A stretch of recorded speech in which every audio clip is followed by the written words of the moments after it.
Hola,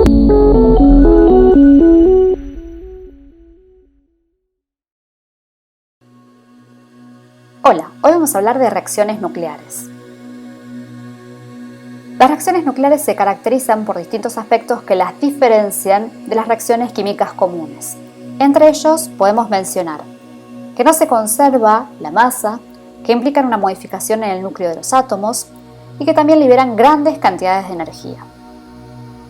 Entre las reacciones nucleares podemos encontrar las dos principales, que son, por un lado, la fisión nuclear. Consiste en la ruptura de núcleos atómicos pesados en núcleos más livianos, es decir, elementos de alta masa atómica se convierten en elementos de menor masa atómica.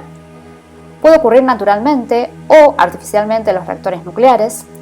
Cuando un átomo se rompe, se liberan partículas subatómicas que al chocar con otros átomos pueden producir también su fisión. Y si esto se repite seguidamente, se genera una reacción en cadena. Aquí podemos observar la fisión nuclear del uranio 235, que se usa como combustible en los reactores nucleares para generar gran cantidad de neutrones que van a proceder con nuevas fisiones y otros elementos como por ejemplo el bario, el criptón y demás.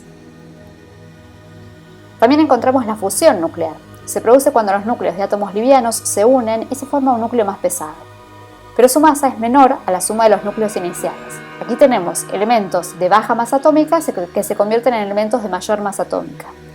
Es una reacción típica que se forma en el núcleo de las estrellas, y las fusiones nucleares controladas aún se encuentran en etapa de investigación. Si bien es un tipo de reacción más segura, aún se debe continuar estudiando para llevar a cabo su control verdadero.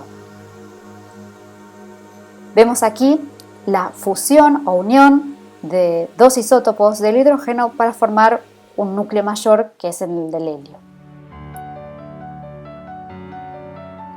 Las reacciones nucleares se vinculan directamente con la energía. ¿Y de qué forma? Sabemos que la masa se transforma en energía y esto matemáticamente se expresa con una ecuación a la que llegó Albert Einstein luego de muchos años de estudio, la famosa E igual a mc al cuadrado, donde E es la energía, m es la masa y c es la velocidad de la luz. La energía nuclear tiene una de sus mayores aplicaciones en la generación de energía eléctrica a partir de centrales nucleares. No es la única, pero es la que más se lleva a cabo. En este caso se produce la fisión de los núcleos de uranio en el reactor nuclear. Eso genera gran cantidad de calor que eleva la temperatura del agua en la caldera hasta el punto de ebullición. El vapor de agua que se genera se conduce hasta las turbinas y esas turbinas se comienzan a mover. Luego accionan el generador que transforma la energía cinética en energía eléctrica y eso finalmente se transporta hacia el sistema interconectado para dar electricidad a industrias y domicilios.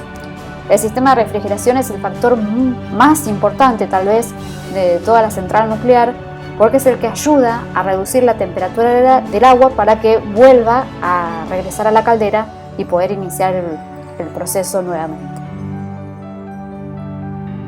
Aquí tenemos un esquema entonces que representa el diseño de una central nuclear, donde figura el edificio de contención, se ve como si fuera el domo, con los generadores de vapor, las barras de control que ayudan a reducir la velocidad de los neutrones en el impacto de esas reacciones de fisión, el combustible, como mencionábamos en el caso del uranio, la vasija que contiene el reactor, todo eso dentro del edificio de contención.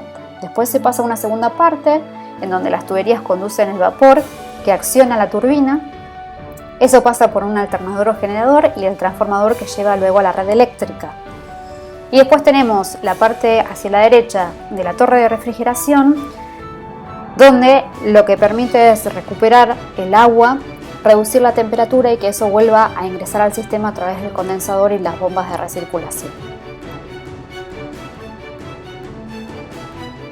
En este caso podemos ver entonces una central nuclear en funcionamiento, con un sector primario, como mencionábamos, a la torre de contención.